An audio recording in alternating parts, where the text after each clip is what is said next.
আজকে মারিয়ে দিল এটা টোটাল আজকে মুখ্যমন্ত্রী তাহলে কেন উনি রুগীটা হাত করে এখানে চিকিৎসাটা করান? কেন আজকে রুগীটা মারা গেল? সদ্যজাতকে জন্ম দিয়েই মৃত্যু হলো মায়ের। মৃত্যু ঘিরেই হসপিটালে ধুন্ধুমার কাণ্ড। হসপিটালেই কান্নায় ভেঙে পড়লেন পরিবার পরিজনরা। চিকিৎসার গাফিলতির জেরে রোগীর মৃত্যুর ঘটনা যেন ক্রমেই বেড়ে চলছে গোটা রাজ্য জুড়ে। সেই সঙ্গে মৃত রোগীর পরিজনদের হামলার ঘটনা বারে বারে উঠে আসছে এই খবরের শিরোনামে। আজ আবারও প্রসূতির মৃত্যু ঘিরে ব্যাপক উত্তেজনা ছড়ালো দক্ষিণ 24 পরগনার গঙ্গাসাগরের সাগর গ্রামীণ হসপিটালে। পরিবার সূত্রে জানা যায়, গত 25শে জুন বিকেলে রাজশ্রী প্রামাণিক দাস নামের মহিলাকে প্রসূতির যন্ত্রণা নিয়ে সাগর গ্রামীণ হসপিটালে ভর্তি করান। পরে তার শারীরিক অসুস্থতার অবনতি হলেও অপারেশনের সিদ্ধান্ত নেয় ডিউটিরত চিকিৎসকেরা। রাতের অপারেশনে জন্ম নেয় ফুটফুটে এক কন্যা সন্তান। পরে আজ সকালেই সদ্যজাতকে রেখেই হঠাৎই মৃত্যু হয় মায়ের। খবর ছড়িয়ে পড়তেই কান্নার রোল গোটা হসপিটাল চত্বর জুড়ে। পরিবারের অভিযোগ, চিকিৎসার গাফিলতির কারণেই প্রসূতির মৃত্যু।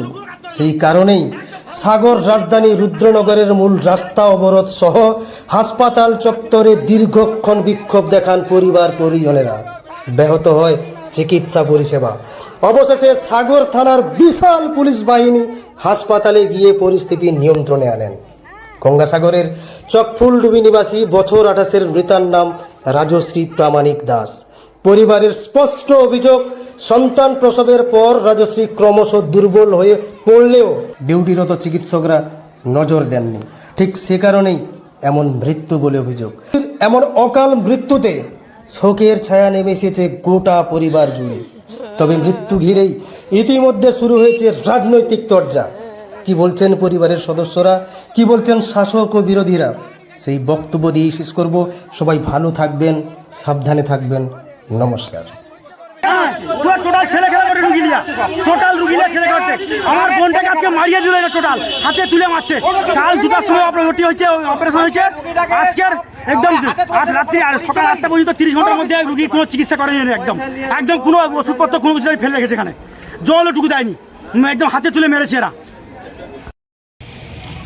আজকের যে মেয়েটা মারা গেল, সেই মেয়েটা কিন্তু আমার বাড়ির পাশের বাড়ি, আমাদের বাড়ির পাশে বৌমা।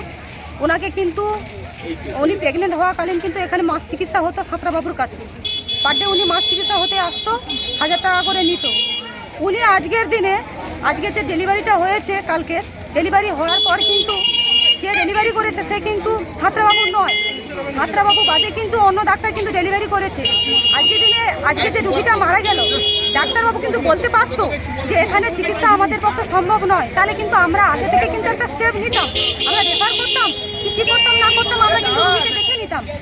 আজকের 2 মিনিট 4 মিনিট বলছে, 2-4 মিনিট বাকি আছে, এখানে রুগী রেফার করলে কিন্তু বাঁচবে না।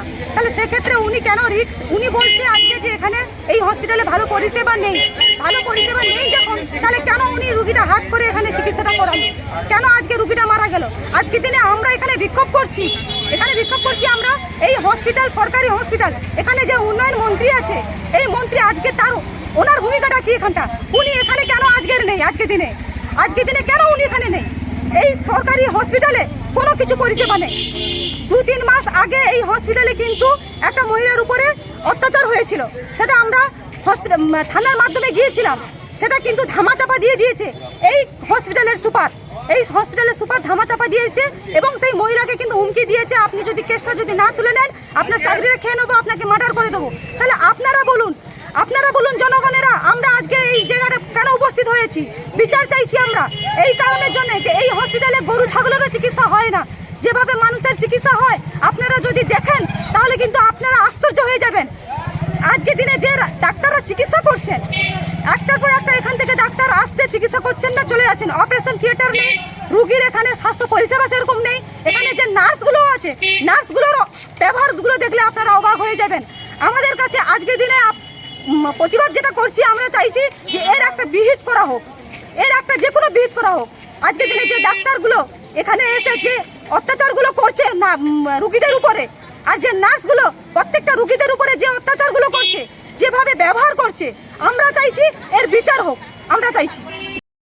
বিষয়টা যেহেতু আমার বোন, আমরা মাছ চিকিৎসা সাঁতরাবাবুর কাছে আমাদের ফ্যামিলিগতভাবে আমরা প্রায় ওনাকে মাছ চিকিৎসা করাই, কিন্তু আমরা যখন আগামীকাল রুগী নিয়ে আসি ওনারা একজন ডাক্তারবাবুকে দিয়ে আমাদেরকে সিজার করায় এবং ওই সিজারের জন্য এটা আমাদেরকে বলা হয় ফ্রিতে করা হচ্ছে, কিন্তু আমাদের কাছ থেকে পর্যাপ্ত টাকা নেওয়া হয়েছে। নেওয়ার পরেও উনি সিজার করেন, আমাদের রুগী ভালো থাকে এবং রুগীর সঙ্গে আমরা কথাবার্তা বলি এবং পরিস্থিতিতে আমরা বাড়ি যাই।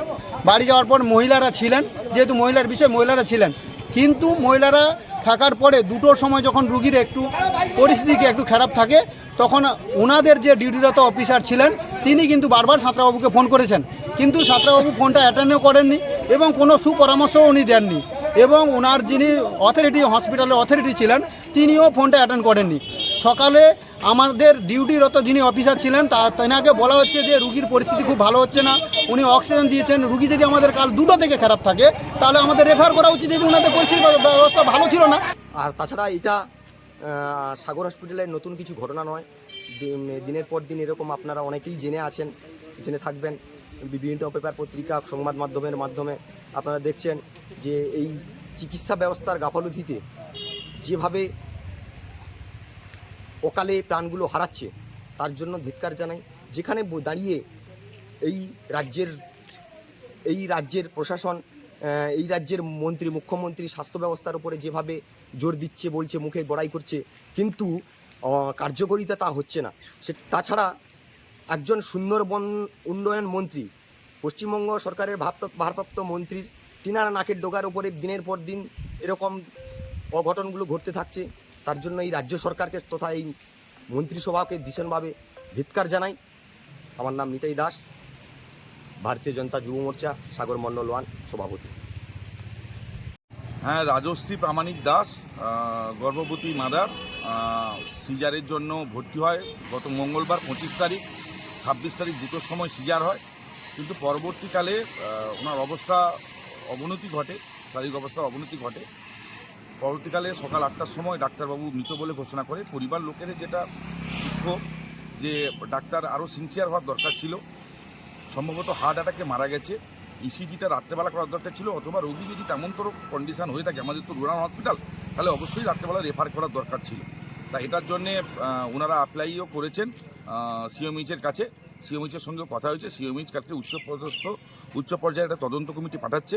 অবশ্যই নার্স এবং ডাক্তারের বিরুদ্ধে যথাযথ ব্যবস্থা নেওয়া হবে যদি ওনারা দোষী হন। এর আগেও একটা শিশু মৃত্যুর ঘটনা চলছিল, আবার এই যে প্রসূতি মা।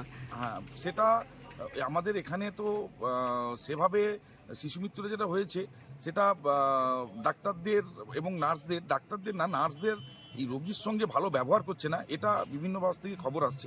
আমরা এই ব্যাপারে যথাযথ ব্যবস্থা নেব আগামী দিনে। আমরা বিডিও সাহেবকেও জানিয়েছি এবং স্বাস্থ্য দপ্তর নিয়ে আগামী দিনে এর একটা চিরস্থায়ী সমাধানের ব্যবস্থা করব। আপনার নাম? সন্দীপ কুমার পাত্র, সদস্য দক্ষিণ চব্বিশ পরগনা জেলা পরিষদ, vice chairman, Gangasagar Bakkhali development authority.